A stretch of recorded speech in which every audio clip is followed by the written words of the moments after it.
Hello, ladies and gentlemen, and welcome to episode 162, I believe, of the Backlot 605 podcast. 162 of these, and I'm still messing up the intro. I would like to point out that you and I both have been messing up stuff in the intros the last now, so you're right there with me. We do this every week. It's bound to happen, and bound to happen is having this guest on, and we'll get to him in just a second. We introduce ourselves first here. No, we're going to introduce the guest first because he is the OG guest of the show.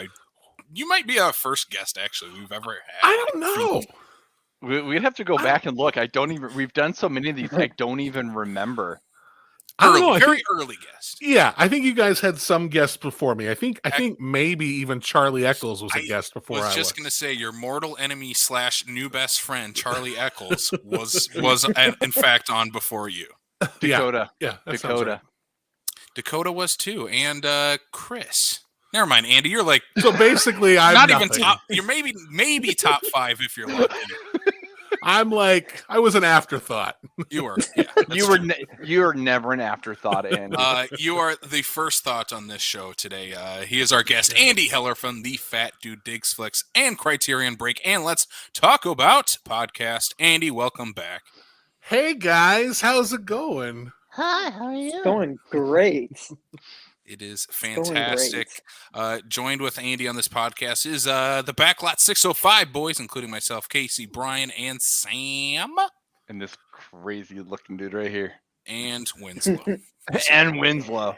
He's here. He's hanging out, talking. Ready to talk about Phantom of the Paradise from 1974 in week number 3 of Brian DePalma month. DePalma December here on Backlot 605. So clever, such a clever theme. It's such a clever gimmick. I've been waiting for this month to happen just so that Casey would stop talking about it since like July. I'm pretty. Yeah, I was going to say this has been. We're doing DePalma month of December. It's going to be December DePalma. I got a good one. Listen, I know it's only May, but I saw the poster for Snake Eyes, and we're doing DePalma December. Yeah. Wouldn't that be awesome? I know. It starts with DE at the front. Get it? You totally had December like pegged long before we had probably the 4 months before to even figure out like what are we gonna do? I don't know. Doesn't matter. DePalma December. He figured out we were doing DePalma before the box office even knew what the hell it was doing, whether or not things were going to get pushed back or not. He's like, I don't care. We're still doing DePalma. Even if movies were not coming out, we're like, let's do DePalma because he's not making a new movie this year. We'll talk about him now instead, which is a good thing. Or in my case, I was like, let's just do DePalma so he'll be quiet about it for at least 3 more months. And it's a good idea for December, which is the busiest movie month of the year so far. Mm-hmm. Good call. Good. Right? Talk about nothing related to anything coming out. Could have done Mr. Steven Spielberg himself. Could have done Spider-Man. Yeah. Could have done Spider-Man. No. But no. DePalma December because it's a horrible pun. Yeah, that's fair. It's alliteration. It was enough that I had to fix stuff that Casey was working on in the first place to tell him that DePalma was 2 words. Because he's so like, it's December, it's 1 word. It's DePalma, it's 1 word. It's December. December, 2 words. December. Chris Moss. Get it? 2 words. It's 2 words. The movie we're talking about is 4 words today, though. Phantom of the Paradise, 1974. Andy, why did you pick this movie? Because he hates me. I love this movie. I love this movie so much. And I thought, so in my head, I was like, when I think of Brian DePalma, I think of crime thrillers. Like, yes, he did Carrie. Yes, he did The Fury. But my brain instantly goes to things like The Untouchables, Scarface, Carlito's Way, like those kind of movies. And I wanted to throw something in here that is so far removed from those that it was like, I want to see, while this isn't his first movie, this is something that he did very early on that is nothing like anything else that he did, but you can see his flourishes all throughout this movie. And I just I picked it and I hadn't watched it in a while, and then I rewatched it again last night, and I was like, yeah, I made the right choice. This movie rules. All I know is that I pulled up because, again, this is one of those ones where, like you said, when you think of DePalma, some of it, I mean, even like when we got into Carrie, like when I think of DePalma, Carrie's not the first thing I think of. Mm-hmm. Honestly, Mission Impossible and Scarface are the two in the top that immediately come to the top of my brain. Sure. And you said this one here. I'm like, what are we talking about here? And I pulled up and I'm looking at the subgenres that this thing touches on, and I'm like, what the fuck is Andy getting me into? It's like horror, thriller, drama, romance. I'm like, literally, is there a genre that this movie does not touch? Yeah. I want to make a prediction before we even start talking about the movie. Yes. Here's my prediction, and I think I started writing this down. Let me find it really quickly. Earlier today, because I was like, I'm going to predict reactions, and so my reactions are: Brian, what? Sam, yes. Casey, yep. And Blake, nah. Those are my predictions on Phantom of the Paradise. As I just kind of was like, I was going to say, from what I have registered, looking at everybody's letterbox to this, you're right. Yeah, because Blake gave it 3 stars, but everybody knows that 3 stars for Blake is this wasn't very good. Yeah, it's fine. He respects it, but doesn't like it. Mm-hmm. Yeah. So 3.5 though. That's a banger. 3.5 for Blake that's a solid banger. We're close. We're close, guys. Yeah, like Psycho Gorman, one of his favorites of the year, 3.5 stars. Yeah, sure. It's in Blake hates movies have to have a handicap with Blake's rating. Blake, you're here even when you're not. You are. He's always here in spirit. He is our phantom. He's just there. That's right. He's our Winslow. He is our Winslow. Even on Slashlight, he just randomly comes in 10 minutes into an episode. And it's like, hey, look, Blake's here. Yeah. Blake, please don't throw my ring light at me and electrocute me to death. I was to say, Blake does no longer hate movies. He just exists because of movies. Yeah. That's fair.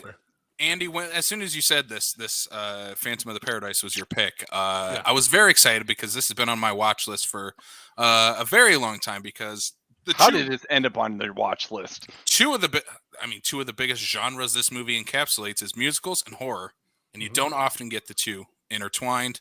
I mean, obviously there are some big ones, including Rocky Horror Picture Show.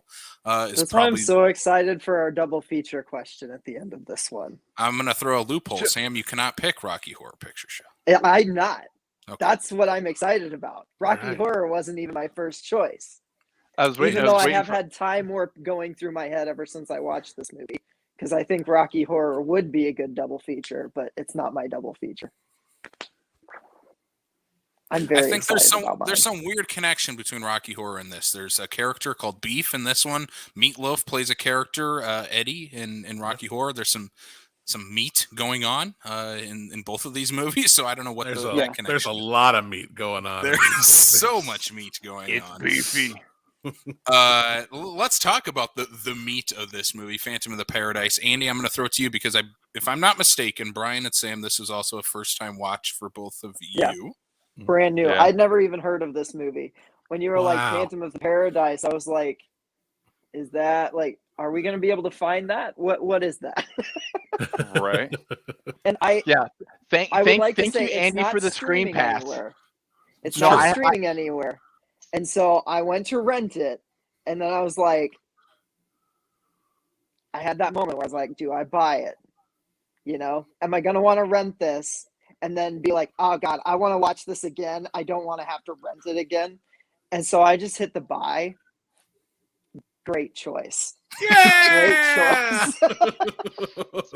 Well worth the $10. I will be watching it again. Heck yeah. Mm-hmm. Heck yeah. I'm still a little bit on the fence, Andy. I'm not gonna lie. I do think it warrants a rewatch after like having to let it sink in a little bit. I think that's what because like it's a lot.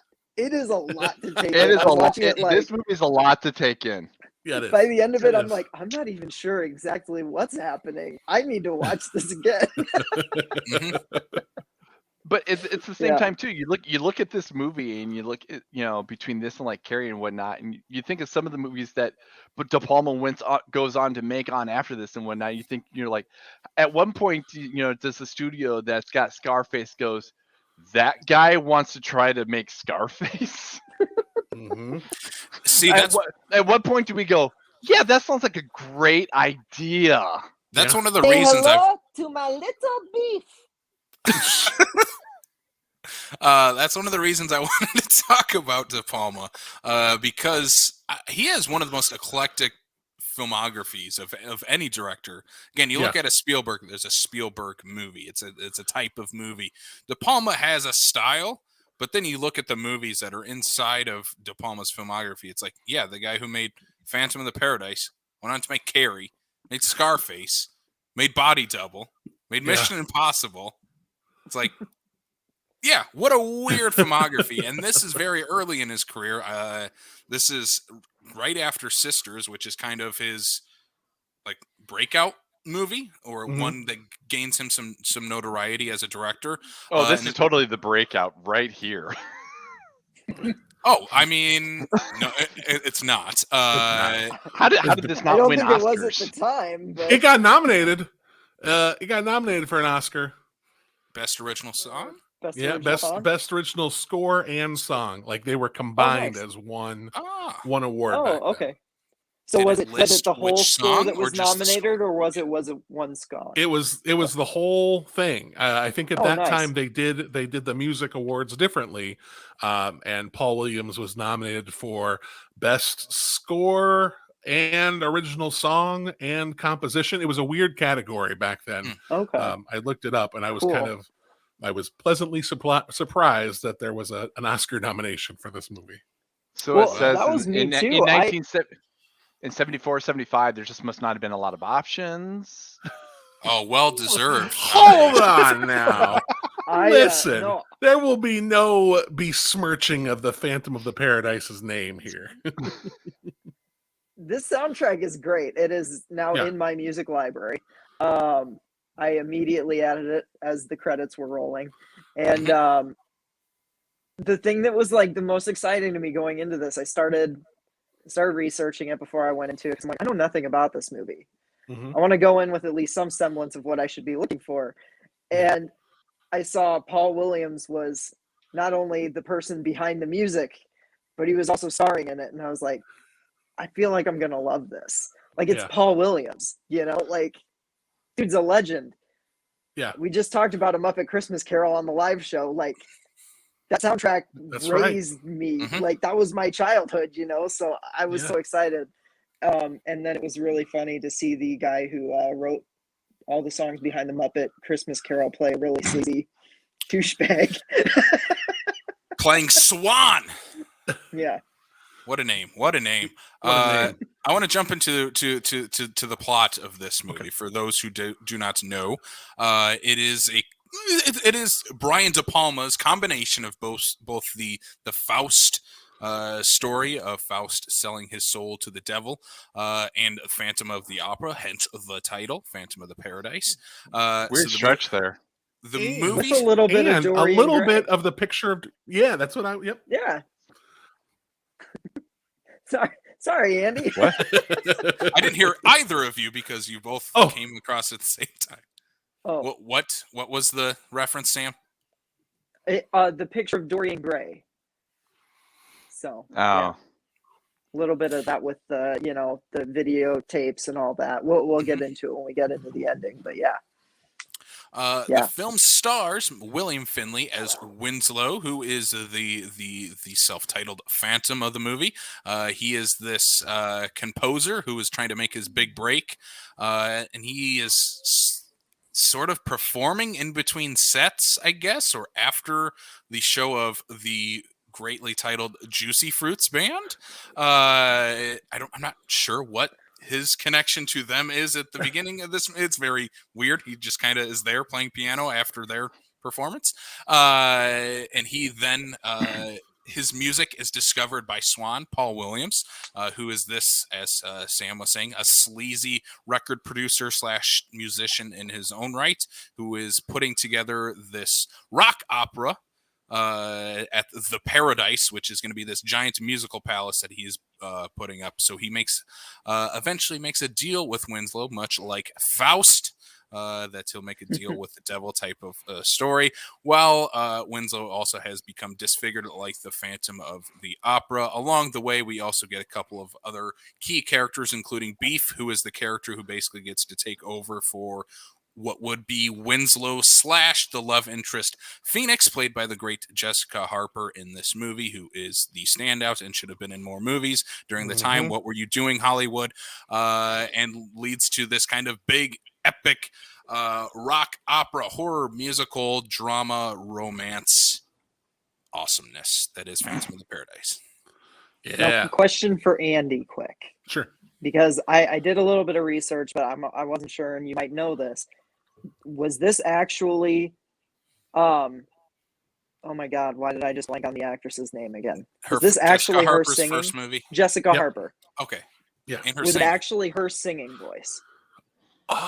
Yes, because she does the singing in Shock Treatment as well, which is the sequel to Rocky Horror Picture Show. Okay. So she's on the credits of the album that you added to your library. Okay. It's right there. Cool. Track number 4. Well, I think Susan Sarandon is also on the track for Rocky Horror Picture Show, so can't always trust those. But I looked it up after as well, just because, like, is that actually Jessica Harper's singing voice? Yeah, it is. She's incredible. She's great. Yeah, she's very good. Very, very good. It fits the kind of theme of the movie. Like her music styling really fits what they're going for. So I think she's great in this. Yep. That was the really the only thing I knew about it was the rock opera aspect of this movie, the mask, the iconic mask of this movie, and that Jessica Harper, this is her first feature film role. And immediately after watching this, I sent a message to resident Suspiria superfan Blake. I was like, why is Jessica Harper not in more things of that time? Because she is incredible. She is, in my opinion, the heart of this entire story. She's so good in this movie. It's ridiculous. Yeah, she's so... It's such a fun arc for her, because she starts off as the person who's kind of like, I just want to sing. I just want to do what I can to be able to perform and do all of that. And then once she finally gets that taste of the spotlight, she has that moment of corruption where she's like, I just want to be a star. Like, this is my stage. Let me do this. And then it isn't until the ending happens and she kind of realizes what all has happened that you feel for her that, I kind of turned my back on everything that I once stood for by kind of turning my back on this disfigured songwriter. So yeah, I think she's great, and her arc is pretty clearly defined. I think the other two major characters are pretty straightforward right from the beginning. They do a really good job of setting up Winslow as, kind of this dork like songwriter who has this oddly fiery temper. Like, holy shit. Who would have thought that this guy would just pop off like that? And in my opinion, pretty unnecessary for the rest of the movie. He has a temper. He's the angry cat lady without the cats. Oh yeah, he's mad, bro. He is just so angry about everything. He especially hates the juicy fruits, though. Yeah, he does. Yeah, and I mean, he's more of a spearmint kind of guy. They suck. I mean, they kind of suck. They're not the best band. But the Beach Fruits? Boy ripoff, that's a much better. God, band. I loved it.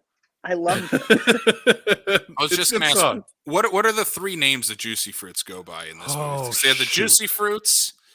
Then is it the Beach Bummers? Beach Yeah, Bums? it's like Beach Bums or something, and then it's the like Undeads or the Undeads, or something like that. Yep, the Juicy Fruits, the Beach Bums, and the Undead. Again, all individually credited. what great character arcs for them. These very minute characters who go through this 3-act arc of they're a different band each time we see them show up. So subtleties to De Palma's Phantom of the Paradise. I feel that those three showed up to set and was like, all right, what are we gonna dress up today as? Like, Well, it kind of feels like that's almost the kind of thing where De Palma is like, I'm not gonna let certain people in on certain things until they get to the day of and going, okay, now you get to do this today. well, it's funny because, like, they start off as the greaser kind of, the juicy fruit, The 50s and then they doo-wop. become right, and then they become the Beach Boys type band, and then, spoiler for Phantom of the Paradise, they get exploded. Like, there's the bomb, which I think they probably missed that, but it's they're at that scene when the car explodes. And then they come back as the undead, kind of glam rock, Kiss. glam goth. Yeah. Perfect for the time. So it's like they are taking us through those 3 eras of music as this movie is moving along. And it's fun. One of the guys who's in that trio, his name is Archie Hahn. He was on before Whose Line Is It Anyway became a huge sensation in America. It was a British show. And Archie Hahn was a regular on the BBC or British version of Whose Line Is It Anyway? And that's what I knew him from first. So when I saw him in this movie, I was like, is that what? So, yeah. That's awesome. I was gonna say, I love their characters every time they would show up as someone different. It was like, for me, this movie, I'm gonna kind of transition from Carrie to this movie from last week. Is my biggest qualm of Carrie is that one scene towards the end of the movie, like I said last week, where De Palma all of a sudden hits the fast forward button on the editing bay. It's like, why are you doing that? Here, though, he does it a couple times, has some weird editing choices, but I think it works much better in this movie.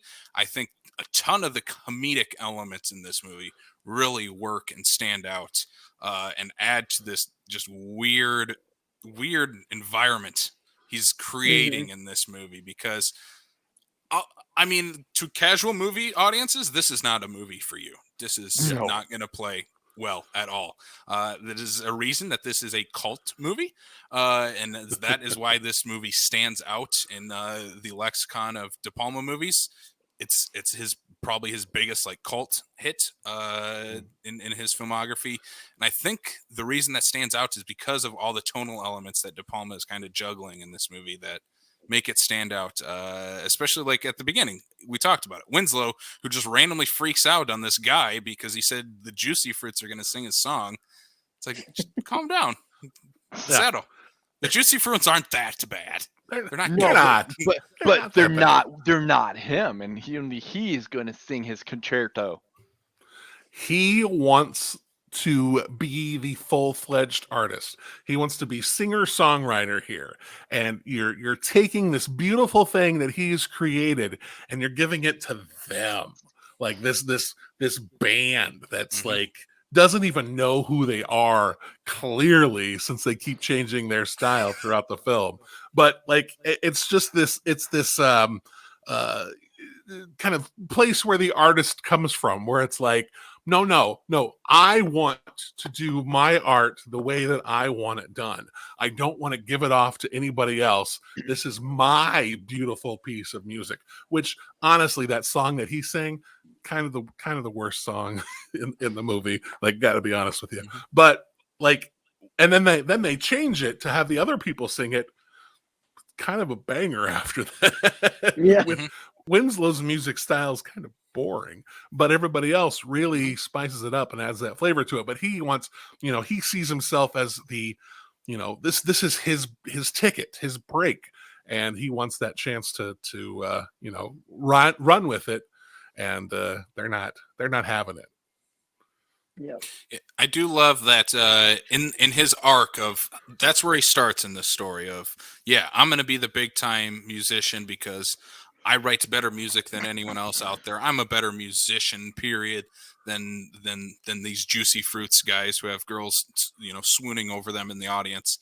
It's when he meets Jessica Harper, though, later in the movie, after he's rejected the first time by Swan's record label, Death Records, which is a great record label name. Ooh, can I interrupt? I love the dead pigeon logo too. Yeah.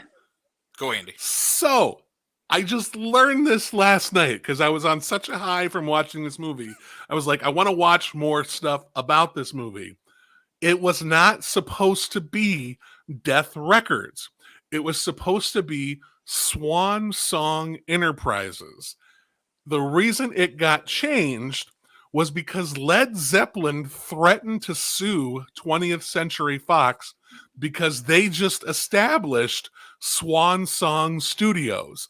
So if you go back and watch, every time the Swan logo, that dead bird, it's matted on.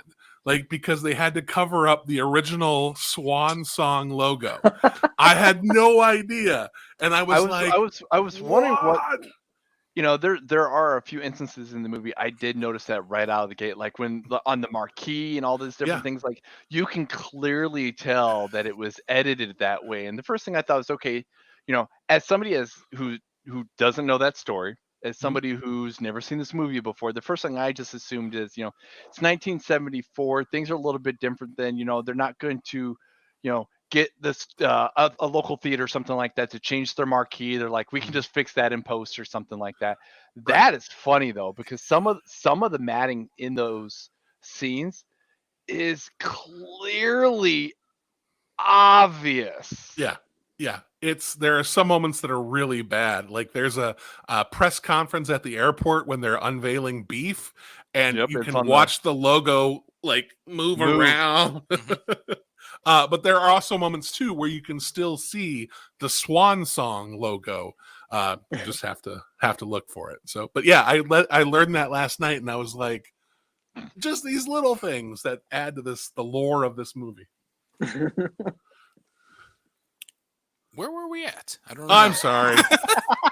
I think that was a great anecdote, Andy. But, we were kind of talking about Death Records. We don't have Andy on here to make sense. Death Records. That's why we need Andy on here. He needs to make sense of this weird movie. Yes. Once he gets there, he gets rejected, but soon finds out, Winslow does find out that they are going to use his songs, but they are auditioning a bunch of women to perform as the background singers, dancers, performers for, I think at this point, who are they expecting to sing the song? It's not Swan.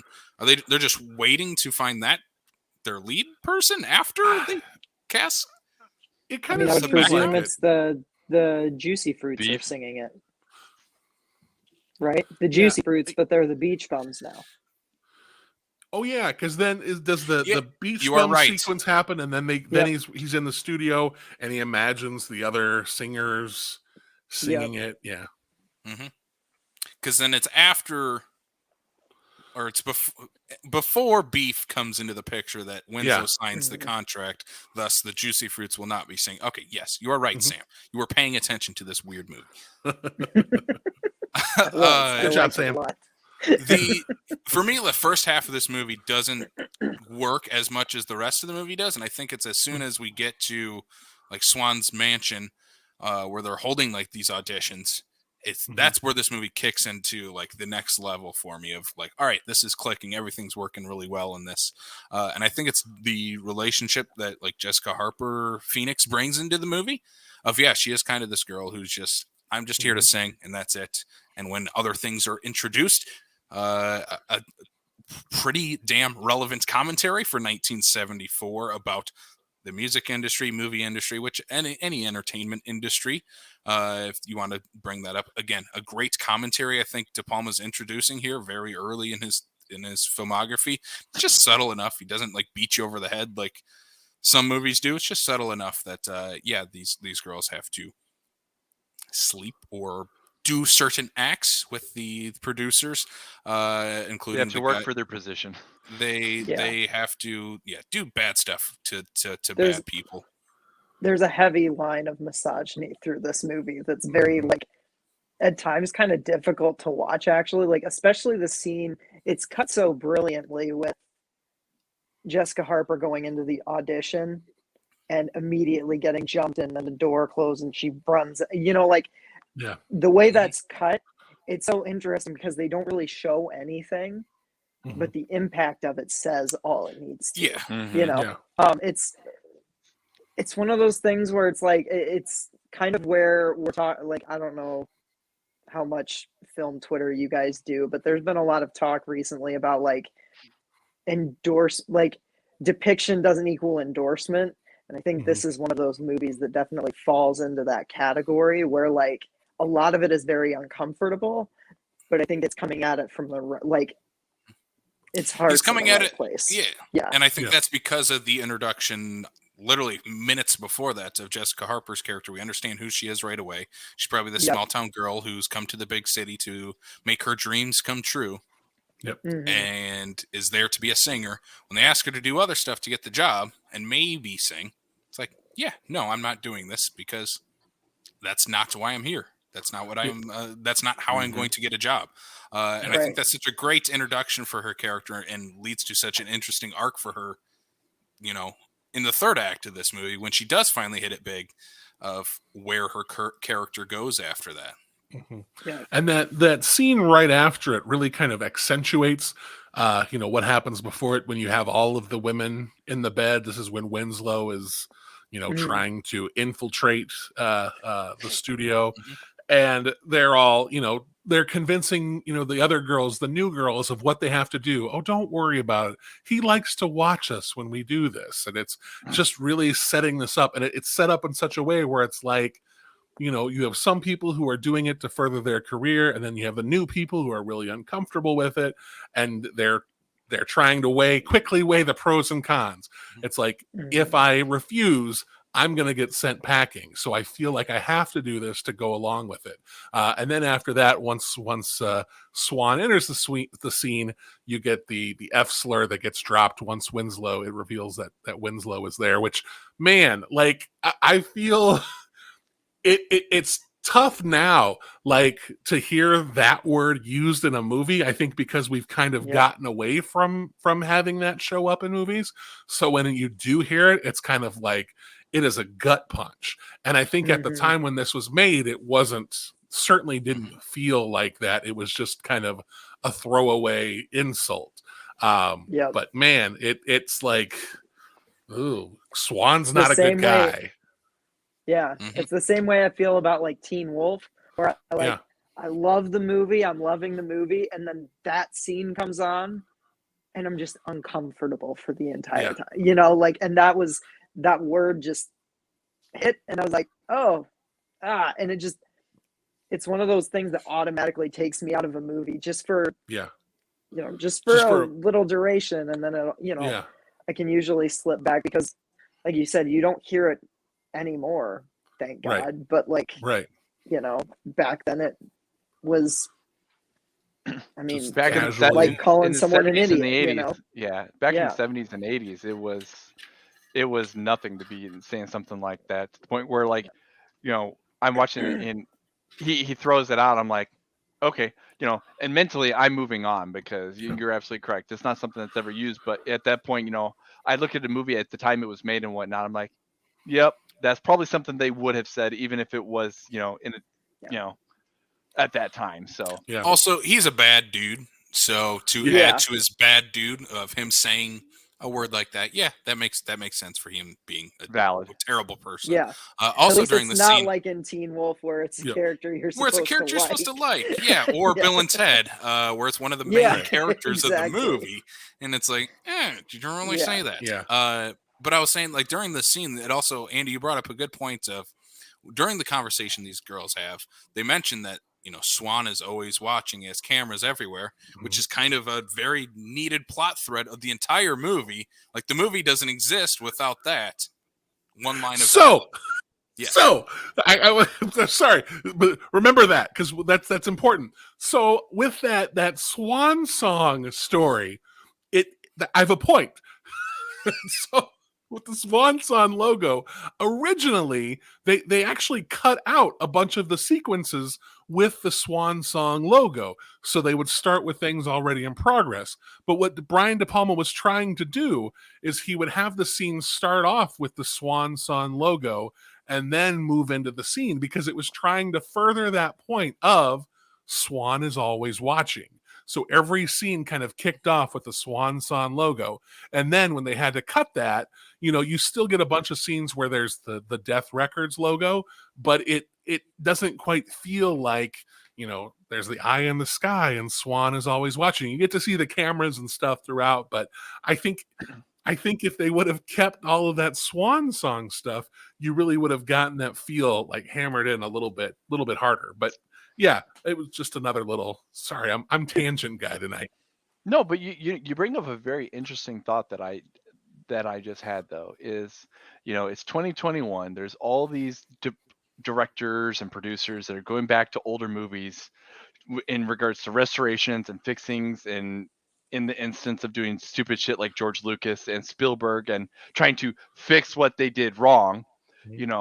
It's kind of surprising that DePalma hasn't tried to at least revisit this, at least enough to be able to use 21st century technology to at least clean it up so it doesn't look so janky in certain times. I wish I could remember the name of the YouTuber whose video I watched, but I will say #release the Swan Song cut.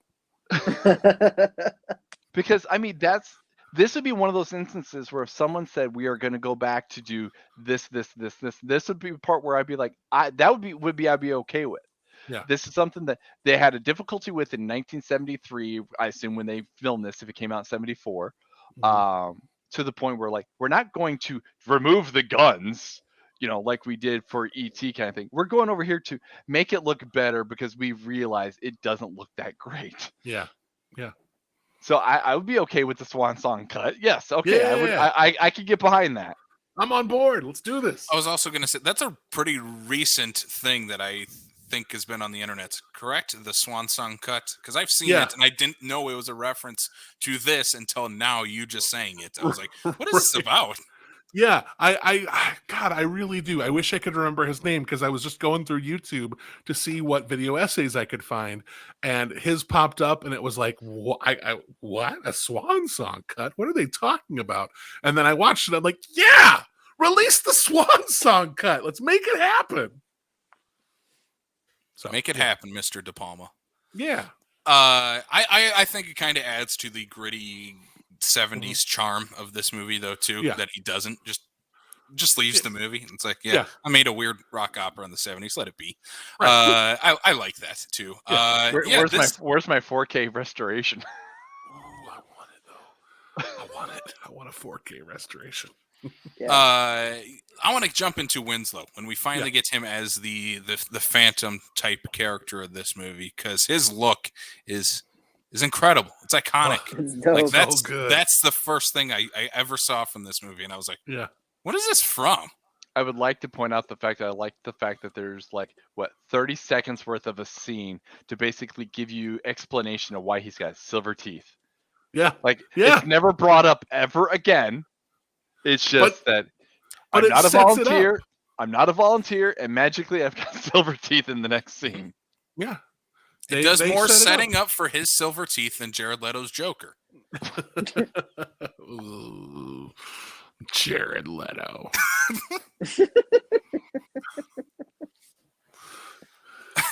Andy, what's your favorite scene of Fight Club? I'm waiting for that one movie where Andy's like, okay, I like that performance. I like when they destroy something beautiful. Do you not even like him in Dallas Buyers Club, Andy? Yeah, he was fine. And see, there's a separation point for me with Jared Leto, where it was like prior to a certain time, I was okay with him, and I liked him in Dallas Buyers Club. I didn't really like his. I didn't really like how he kind of was dismissive of the trans community a little bit after that. Yeah. That might have started it for me, and then he was Joker, and then I was like, I'm done. I'm done. I think Dallas Buyers Club was the turning point for me with Jared Leto Yeah. too, where it was like I really liked the performance, and then Mhm. everything he did after it, I was like, I don't like him. Yeah. I don't like him Yeah. anymore. Yeah, just the weirdest thing. I'll try to transition us back to Phantom of the Paradise because I was thinking of this before the show. This is your fault. I'm just saying.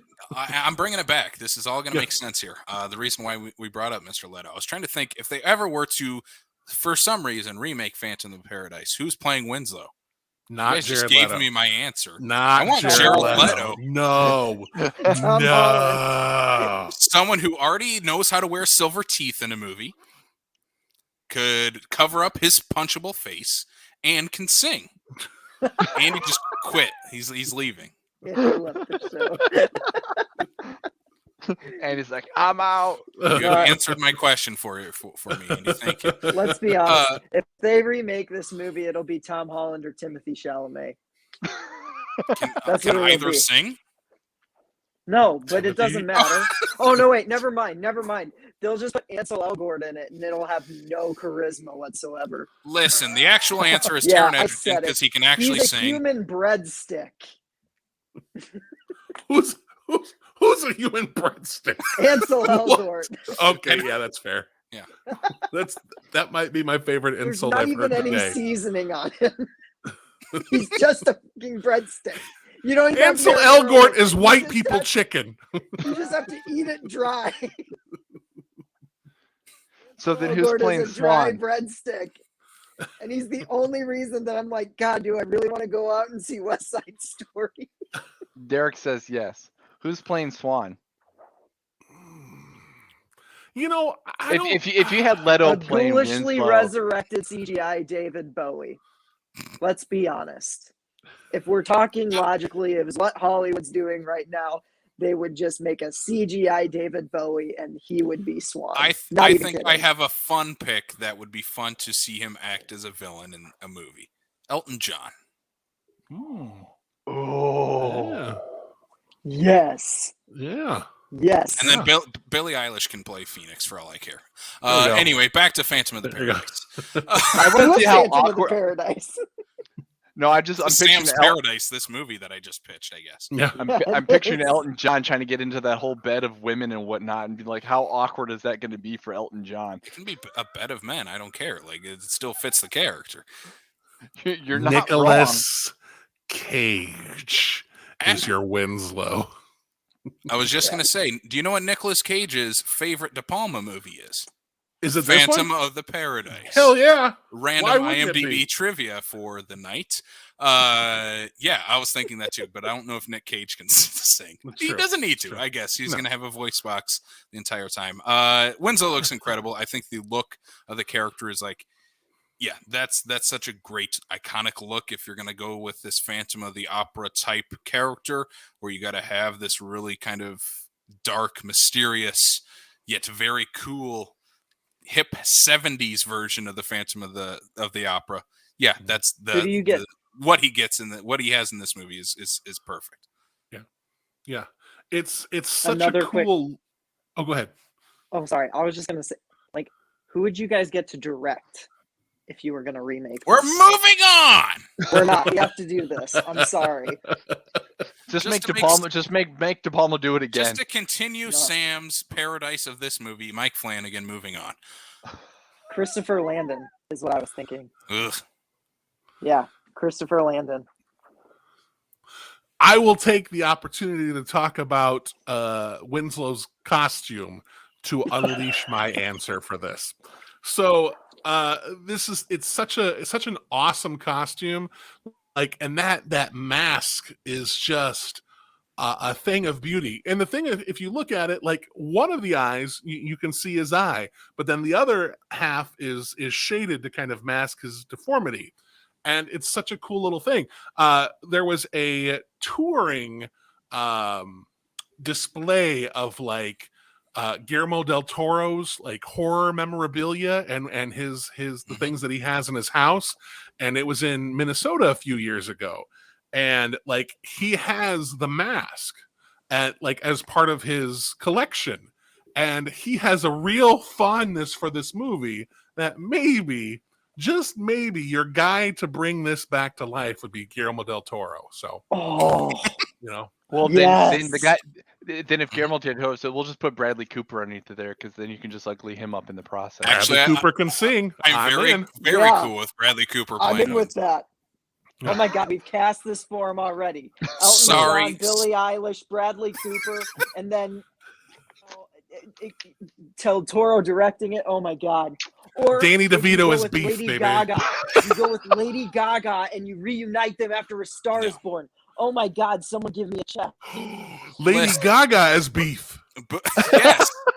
Before we move on and get this show back on the rails, I'm just going to say this: There are no rails left. Jonas Brothers had to play the Juicy Fruits. Moving on. Yeah. Yes. This movie's a hit. Yes. Why is this the best idea ever? Mr. Del Toro, if you are listening, I know you are. Please scrap your Cthulhu movie, scrap whatever else you want to work on next. You need to remake Phantom of the Paradise with this cast. We don't need another Pinocchio. What we need is another Phantom of the Paradise. Pinocchio's been done.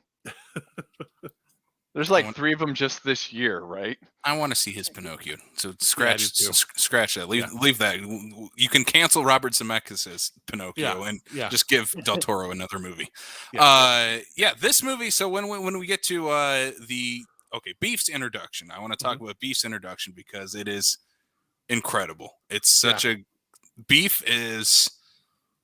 I don't know if fans of this movie think this way, but he seems like the fan favorite character just by my one-time watch of He's so much fun. Yeah, his musical number is my favorite. If people are going to watch this in the theater and cheer for characters, Beef's introduction, you're cheering for Beef as soon as he comes on, and every other time he reappears in this movie.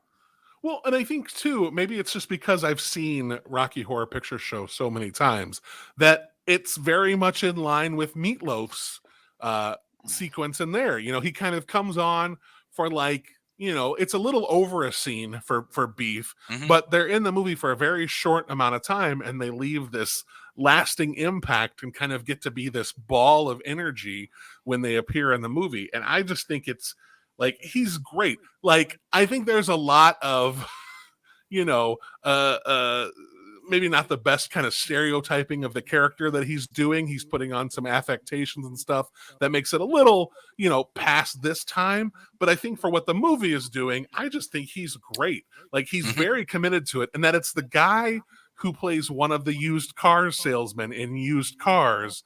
Like, that just makes it like, it's so great to it's awesome for me to see what an actor has range like that, where they're able to play someone who is just so out there like Beef is, and then a different kind of comic character in Used Cars.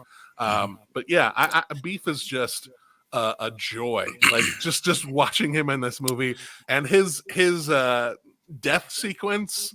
Yeah, fantastic, just fantastic.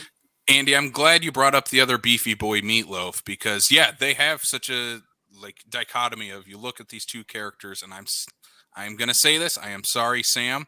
This works better than Meatloaf in Rocky Horror because we get more with Beef.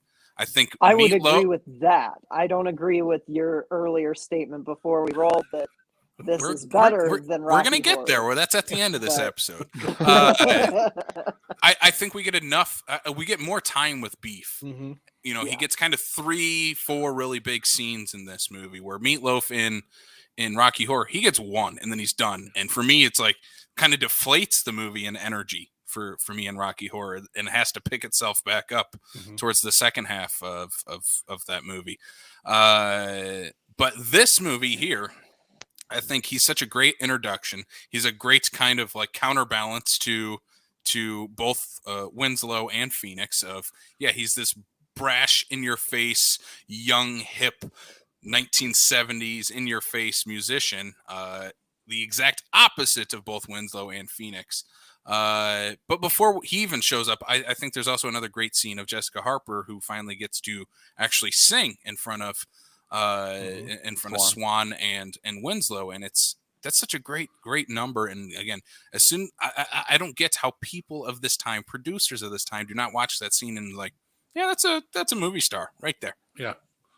Yeah, Yeah. big time too. And it's such a like her everything that happens with her in that section is just really exciting because it's like, Swan and Winslow have decided to team up. Like, they're just Swan has charmed Winslow, this person whose music he has very clearly stolen. And, they get to listen to Phoenix sing, and instantly they're both charmed by her singing. They think it's great. Well, Winslow's like, I want her to be the star. And Swan's like, sure, she's going to be a backup singer. But I mean, yeah, man, whatever it takes for you to be on board and sign this paper with your blood, I'm in. And then when they finally get the show going, they put Winslow, like they brick him in to this room. They build a wall and close a metal door. And yet I feel like he Kool-Aid mans it through the wall. Oh, Just he a robotic. Oh yeah. Oh yeah. he clearly does that. He just took a running leap with that helmet, and boom, right through there. The cement wasn't dry. All he had to do was just push right on through. That's a good point. The cement was not dry. So, but yeah, it's great. And then you get her singing. The audition is great, and then it's all just this setup for like, you told me I was going to get it the way that I wanted it to be, and now since you're not going to do that, I'm going to threaten your star to make sure that I still get what I want. And then Beef is like super conflicted, but at the same time he's like, I'm still going to do it. Yeah. I like drugs are good. I still want to do this. I like how they're like, "Are you on drugs?" Well, obviously. I for me, it felt like a little bit of an homage to Psycho. Yeah, when he's coming it's up. not a little bit of an homage. It is a straight up. I'm Full doing on Hitchcock in this scene. But I do love the fact that instead of going for the knife trick and whatnot, he's like, nope. Plunger to the face. Yeah, I had to rewind that actually because I was like, was that real? Did I just actually am I just tired because I'm running on like 3 hours of sleep? And I rewound it and like, no, I'm just plunger right over his mouth. I'm like, oh my God. I hope they bought a new one. Yeah, that's gross, yo. That's gross. Like even a new one, I was just so heaved by it. I was like, oh no. Nah, it's 1974. They had worse things in their mouth. Well, I'm guessing. And Andy's like, I'm not touching that. Not touching. I broke Andy. I mean, maybe. Definitely. That's the version of Bohemian Rhapsody we didn't get to see.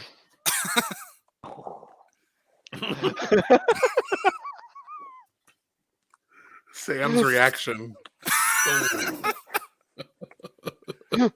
We went there. Yeah, I think that's the best comedic moment of this movie. The Hitchcock homage with the plunger in the face and Beef's reaction, which is incredible. I almost had the look on Beef's face when he's getting electrocuted as the backdrop for my green screen. Hold on. I'm gonna do it. That's what I had. Andy's phantom ghost. There he is. That's what I had. Is it gonna show it? I got a swirly background. Is it showing for you guys? Beef. Yeah, you got to swerve to the other side, Andy. There he is. Beef. Yeah, I'm like a ghost. Yeah. His death scene is incredible. Again, great comedic filmmaking. Great, if you want to call it horror filmmaking. At least it's not played for scares. It is definitely played for shock and laughs. And leads to, again, for some reason, people just not caring that the lead performer of opening night at the Paradise dies on stage. The show must go on. Do you get it though, Send out the Casey? girl. It was a commentary on the fact that the music industry will just replace one up-and-coming drug overdosed rock star with another. Is that what he's commenting about? It's very subtle, but it's there. So much so that that would make total sense. After Jessica Harper's performance at the Paradise and completely crushes and becomes the new big star in Swan's eyes, that they're watching them take his lifeless body out of the building in a body bag. Beef. Is he dead? Yes. Okay. Anyway, moving on. You're our star now. Yeah. I feel better. There you go. That's good. That's a good background. I love Undead Beef. That whole musical number is my favorite. It's maybe the standout for me in the entire show. I just love I love all them, the like, plants pulling body parts out of the audience. That's to say, I love all the plants in the audience so they could do that. Like the one girl's like, yeah. All of a sudden, I'm like, what happened to her hand? And then as they continue, I'm like, oh, I'm getting it. But that very first one, I was like, the guitar was not. No, that would not have happened. Oh, I see what you're doing there. I was like, oh, it's that kind of movie. Okay, people are just willingly giving up their limbs. Mm-hmm. I mean, people it's are another willingly. Commentary. Yeah, I was going to say they're giving up their like that. Why would you not give up your limbs? They're giving up their soul in this movie, Sam. So why not give up your limbs as well? Yeah. We get again. Swan has cameras all over the place in this movie, even in his bathtub, which for some reason reminded me of Mike Myers' Simon character from SNL. Seeing Paul Williams in that bathtub, I don't know why. I was just expecting a little rubber ducky inside the bathtub with him. There's so much about Paul Williams that I want to talk about. Yes, because it's like, first off, he is the sex symbol of this movie. Like this little guy who looks like the old lady from Poltergeist, kind of like. What? No, not Poltergeist. Well, NCIS. Okay. He looks like a little closer. Yeah, tiny male version of him, and he is like this sex symbol with his awesome mullet kind of hairstyle. Like, first off, there's that, and it's like it's very awkward watching him get down with Jessica Harper, like because he almost looks like a child, like Curious Case of Benjamin Button, kind of like. Like it looks like Benjamin Button is getting some from the girl from Suspiria. And it's hard to kind of like be into that because he'll look off to the distance and smile when he realizes that Winslow is watching what's happening. So it's like man, it's just extra creepy. And then we get to see the video footage of when Swan is signing this deal with, you know, whatever the demonic character is, where it's it's more Benjamin Button stuff because he's like a slightly younger looking, he's got a different haircut, sitting in the bathtub. And he's in a bathtub. Yeah. And you said the rubber ducky. And like, yeah, I'm half expecting him to be like splash splash, rubber ducky, you know, Green Army men. You're the one. You make bath time lots of fun. See, I was hoping we were going to get like Rick Moranis and Spaceballs type of moment where he's like playing toys and like splashing around until some minion walks in. He's like hides the toys behind him and stuff.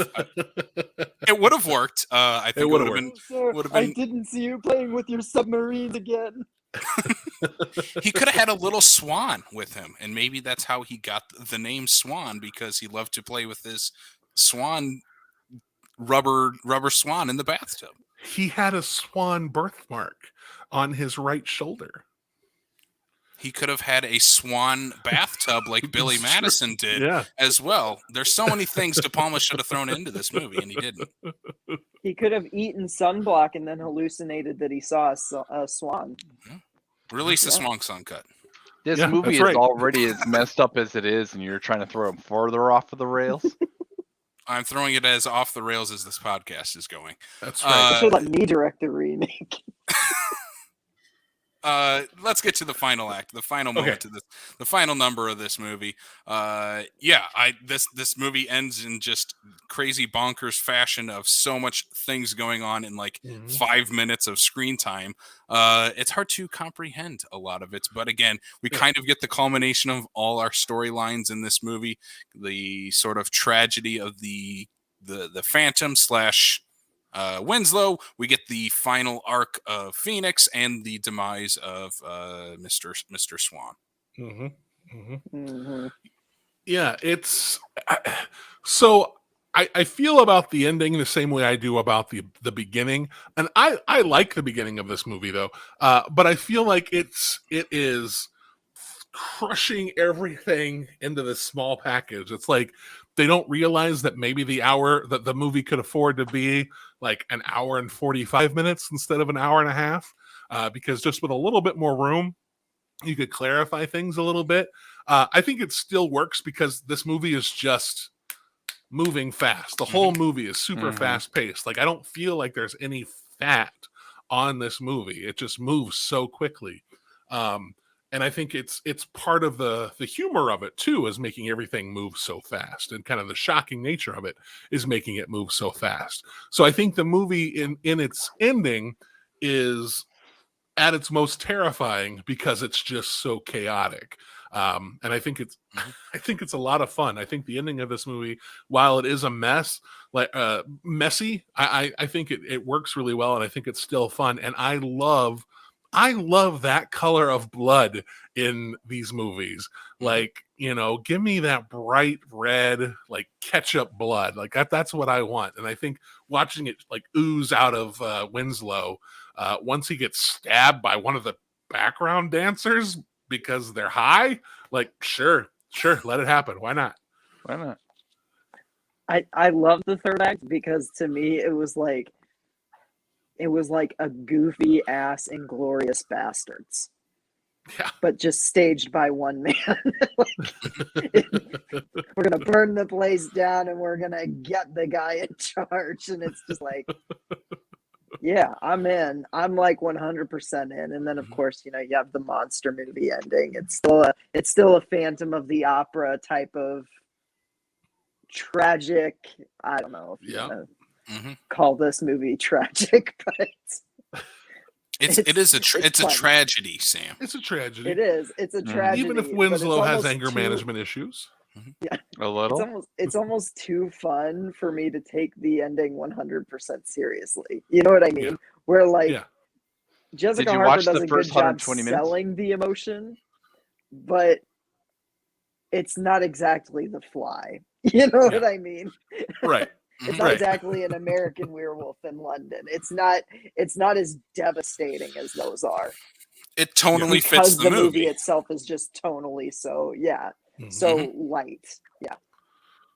Yeah, I think the ending is the perfect, kind of what's going to happen by the end of this. You know how it's going to end. The story of Winslow is going to end at this point in time. He has to take out Swan to finally end the storyline. I also love the little bit of like sci-fi of, you can't die until I die because you signed a deal with me first, and or you signed a deal with me and I signed a deal before that. And it's like, I love the kind of like layers of how the deal with the devil kind of works in the movie. So yeah, I think it's kind of a perfect ending to this big rock opera chaotic musical ends in a big rock opera chaotic ending. Like that's perfect. There's no other way you could end Phantom of the Paradise. Yeah, it's a ton of fun. Like I just think this movie is a ton of fun. And what's funny to me, like I just kind of think back on the episodes that I've had a chance to be on. I feel like I kind of set this idea that maybe I'm like, I don't know, I have this kind of snotty taste in movies. Like I do the Criterion break, and I really like Criterion titles. Yet so far on Backlot 605, I've been on Sleepaway Camp, Hellraiser, and Phantom of the Paradise. So yeah, I'm not that snobby, fool. But I think this movie is just super fun. and it has such an energy to it. And I really like movies of that era that have this kind of ballsiness to it, where they're just like, you know what? We're just gonna do this. And if people like it, cool. If not, oh well, let's Yeah. just have fun. And I think this movie is just a ton of fun. I watched it for the first time, I want to say probably 6 or 7 years ago now. Might have been the first time that I saw this movie. It might be a little bit longer. It was shortly before the Blu-ray came out, is the first time I saw it. And it was because I saw a picture of Winslow in costume, like posted on Tumblr. And I was like, what is this? Like, what is this movie? And so I found out the name of it, watched it, and like instantly fell in love. And I wonder if I would have had the same reaction had I seen it sooner, or if it just kind of, because of where my sensibilities and taste kind of landed over the years, if that's why this one resonated with me so much, why I just thought it was so much fun.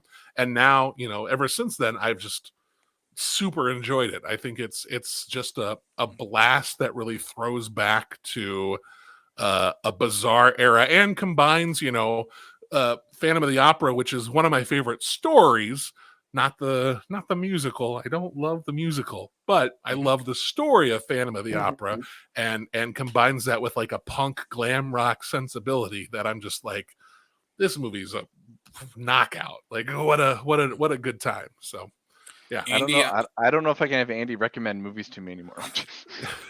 Yeah, I want to know, Brian, what you thought about this movie. I was just gonna say that, Andy, I'm gonna use that as your final thoughts on the movie. Let's go round horn. Everybody else, final thoughts. Andy is biting, just waiting for Brian's final thoughts on Phantom of the Paradise. Brian, what are your final opinions on? Well, I do have to say, as we entered into this, and Andy's like, this is how I picture the reaction is going to be. It literally was a what the fuck am I getting myself into moment.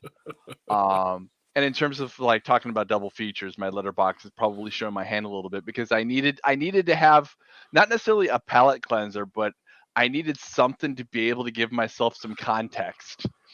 Because I mean, we've brought up Rocky Horror Picture Show multiple times. This is, even though I haven't, when that anniversary edition came out, I've still yet to see this movie.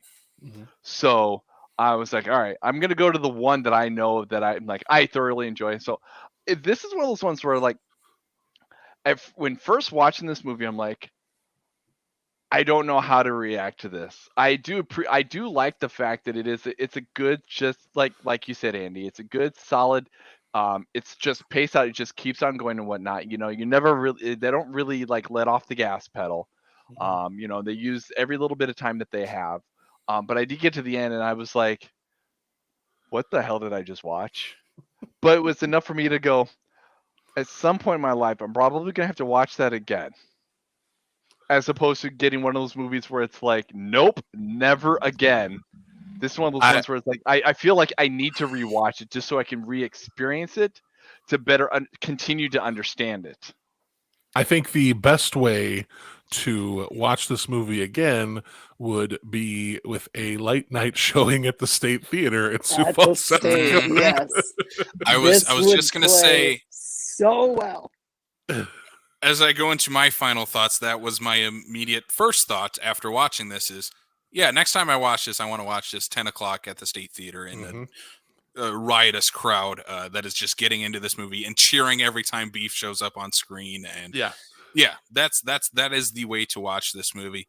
I think in my Letterboxd review, I just put, why is this not as famous as Rocky Horror Picture Show? Because I think this movie's a blast. Like I said, I think the first act kind of takes a little bit to get into, but again, it's setting up some of the things that we need later on in the story. But like I said, as soon as like Phoenix shows up and we get kicked into, Winslow is finally the Phantom, and we're full gear into the movie. I think it really has a great head of steam going forward, all the way to the bonkers crazy ending that it does have. I think it has some fun musical numbers.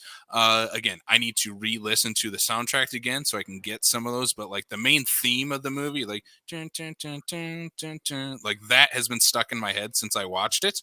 It's so great. And yeah, I think again, rewatching this is going to add a new love to it, because I kind of feel now how I felt about Rocky Horror the first time I watched it. Of yeah, I really enjoyed that, but I think in subsequent rewatches, I'm going to enjoy it that much more. And to answer Sam's question, is Phantom of the Paradise better than Rocky Horror Picture Show? As a movie with characters and plots and overall arcs, yes. But if I'm going to pop one of them on, Rocky Horror Picture Show is the one I'm going to pop on. But that being said, I think Phantom of the Paradise can get onto that level in subsequent rewatches. Again, I think within the like horror community, it's got this cult status. I think it could eventually reach that Rocky Horror status at some point of this big fun get together of movie fans and movie lovers get to watch, Phantom of the Paradise every, I don't know, what would be a good holiday to watch this on? If you watch Rocky Horror on October 31st, what holiday are you going to watch Phantom of the Paradise? 4th of July? It seems like a great way to celebrate America. Valentine's Day. Thanksgiving. It's all about the love. Just anytime in April. This is a good every Sam holiday, birthday I guess. movie. Though, it's a really good Arbor Day watch. Yeah. Yeah. President's Day. Something I did just think of, though, in regards to, you said, why isn't this as big as like Rocky Horror and whatnot? I think this might fall into the kind of the idea of, when like studios release movies that are of similar taste at the same time, and just one or the other is going to be the one that ends up winning, that kind of thing. Whereas this comes out in 74, Rocky Horror comes out in 75. Mm-hmm. Rocky Horror just probably gets that edge because of if there's one thing that Rocky Horror is very synonymous for, it's the Tim Curry performance. Mm-hmm. So I think this is one of those things that and who's to say that Rocky Horror may not even have existed had it not been for this movie, at the time and whatnot, but, would have this movie come to have that kind of stature if we had never gotten Rocky Horror Picture Show, if we would have never gotten that iconic performance from Tim Curry type of thing. Yeah. So I think this is one of those movies where it's the possibility that it's gotten overshadowed because it has so much similarity into being a rock opera at that time. And they both failed. Like they both were box office disasters and then picked up in cult status right away at different places. And I think the thing that Rocky Horror had the advantage of, other than I think Rocky Horror's music is way better than this. Like I think the Rocky Horror soundtrack is. That's one thing I failed to mention. I think the music is much better in Rocky Horror. Yeah, I think that music rules. But this one also, Rocky Horror found its cult status in New York City. Massive city, a widespread LGBTQ community at that time, trying to find something that they could latch onto and celebrate and enjoy. And I think that's one of the reasons why Rocky Horror took off. This took off in Winnipeg, Canada. There was a movie theater in Winnipeg, Canada that played it like 18 months straight or something like that, and it had a really good audience there. But that's America's hat. So sorry to all of our Canadian listeners. I know. We're sorry. Sorry, Canada. I love you, eh? I just think there's a location kind of helps blow things up a little bit more. And, Rocky Horror, once that cult following is there, it got blasted to the rafters, and this one kind of fell by the wayside. But luckily, there is still that cult status there so that people do find it and do appreciate it. Sam, final thoughts. I don't know if I have ever watched a movie with quite as much manic energy and enthusiasm as this one. Immediately right out the gate, I was like, there's just so much, I don't know, just straight up enthusiasm for what they're doing here, for the piece of art that they're making. And it's just infectious. It moves at such a breakneck pace with so much energy that it's really easy to just overlook like flaws in the storytelling, or you know what I mean? Because it just is what it is, and it's hard to fault it for any of that. I really like this. I gave it 3.5 stars, but I'm thinking it's probably going to go up with subsequent watches. It reminds me a lot of when we saw Hausu at the State Theater late night. Yeah. I loved it, but I was like, I need to watch this again sometime to really fully embrace it. And that's how I felt about Phantom of the Paradise. It was a movie that immediately I knew, I was like, no, I dug this a lot. Yeah. But I need some time to just process it and then come back to it, you know?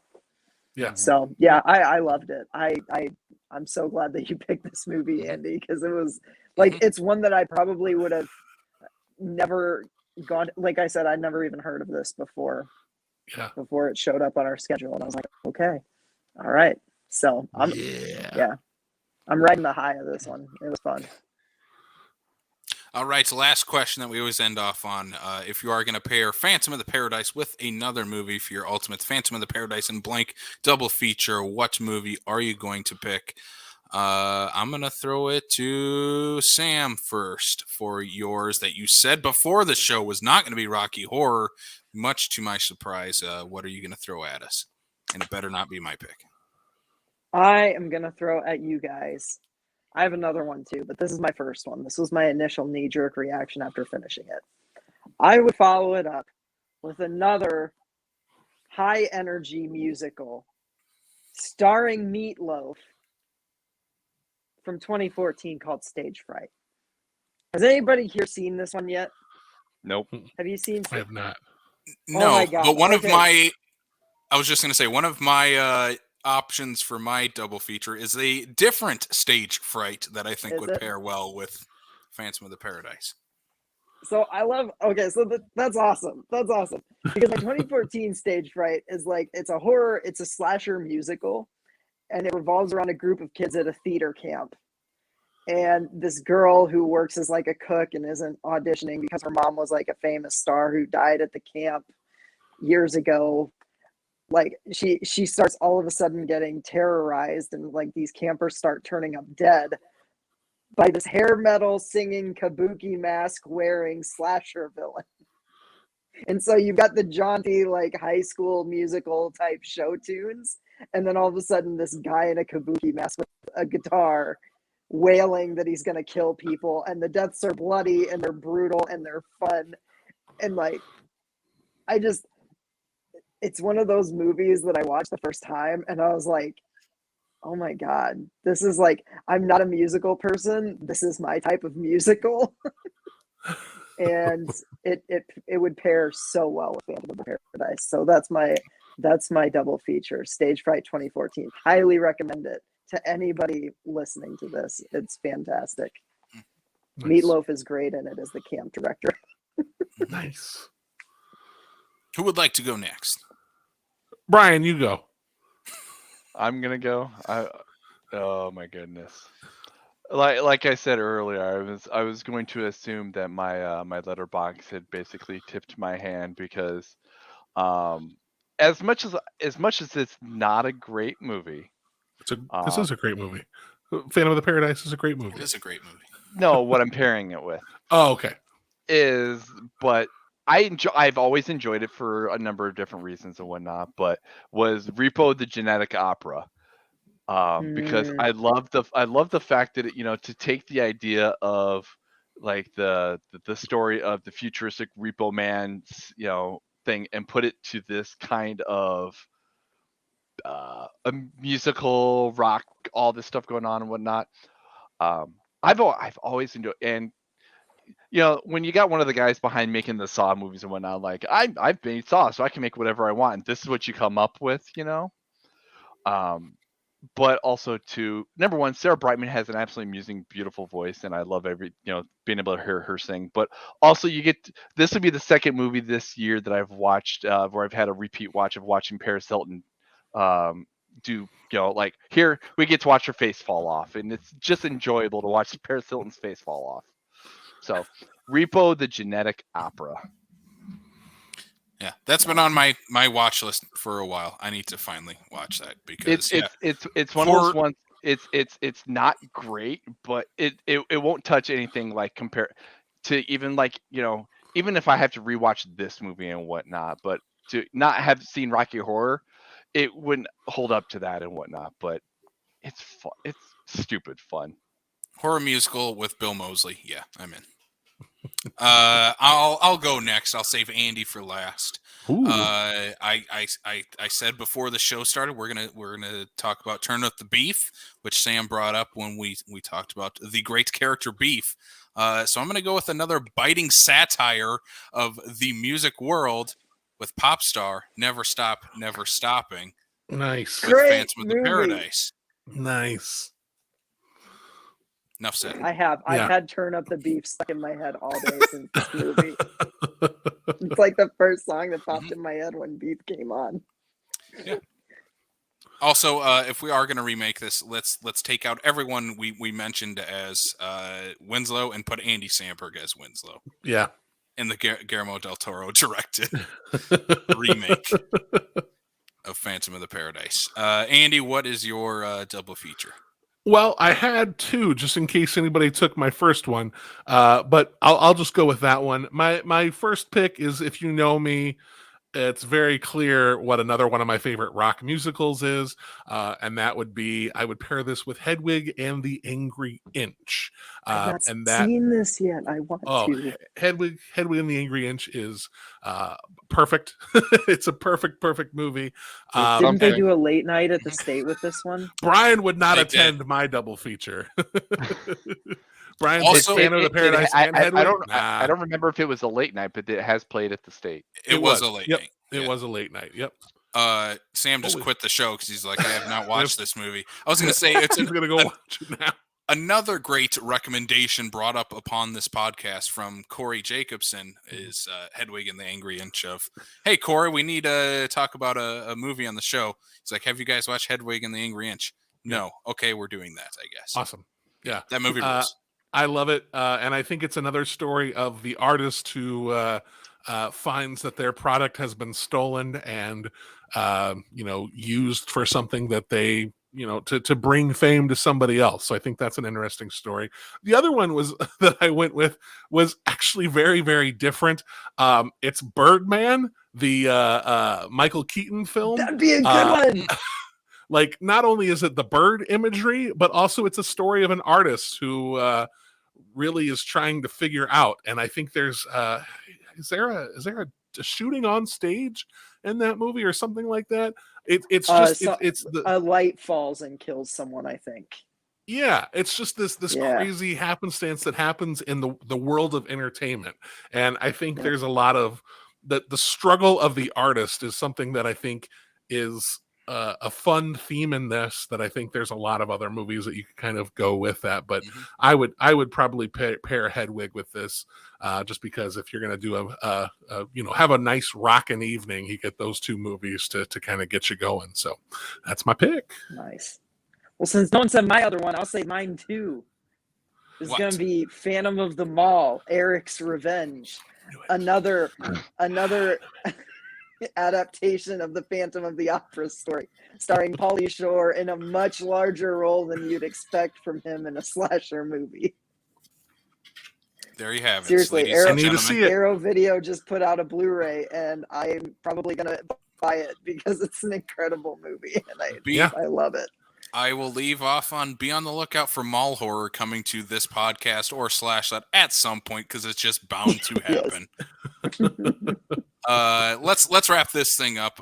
Some awesome double features. Let us know in the comments what your thoughts are on Phantom of the Paradise and what your dream double feature is for this movie. Let us know on any way that you can. And if you like this podcast, you want to hear some more of Brian DePalma December, because it's clever, god damn it. You can subscribe to us on Apple, Spotify, Google, Stitcher, Amazon Music, and to see us, you can see us on YouTube as well. Brian, where can they find us on social media? On the social media, all at Backlot 605. You can check us out on Facebook, Twitter, Instagram, and Letterboxd HQ. And as well on Facebook, we have the South Dakota Film Community Group, where we filmmakers, film enthusiasts, film lovers, just everybody that likes talking about movies join the conversation. Samuel, where can they check us out over at Patreon? You can check us out on patreon.com/backlot605, where we give you 4 bonus episodes a month for the low price of $5 a month. And we did Home Sweet Home Alone, a Disney Plus release that Woof. You're welcome. was, yeah. Less I say about that, the better. You'll Hear have my to thoughts pay on to hear Patreon. our thoughts on that banger. Yeah. And we will be doing one this week on the old animated special, How the Grinch Stole Christmas. And then we are capping off the month with 2 movies that you guys might have heard of. The new Spider-Man movie, what's it called? No Way Home. It's called Dr. Spider-Man Strange. Bonesaw is Ready. That's what it's called.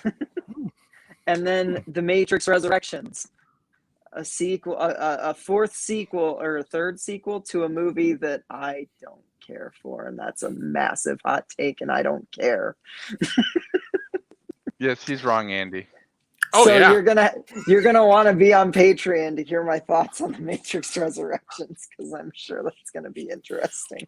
We'll eventually do a bonus episode where Sam rewatches The Matrix and listens to our, in my opinion, great episode from this past June on The Matrix. And Yep. Sam is like, "Yep, I get it." I think Maybe. we'll get to that. I hope so. I hope so. And Andy, where can the people find you and everything you do online?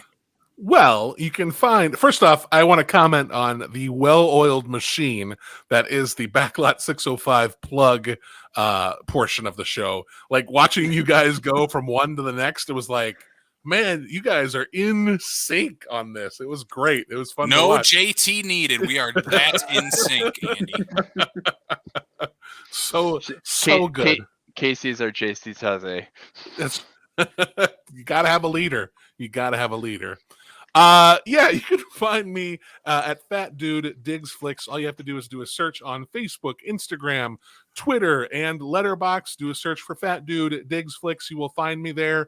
You can subscribe to the Fat Dude Digs Flicks podcast network, which has both the Let's Talk About interview show. I've got an episode coming out. Well, it'll be this week because my show will come out before this one hits the airwaves, and that is an interview with Riley Harrington, a armor boy done proud, and we will be talking about the number 20 greatest Christmas movie of all time, Krampus. Yeah, so looking forward to getting that episode out there.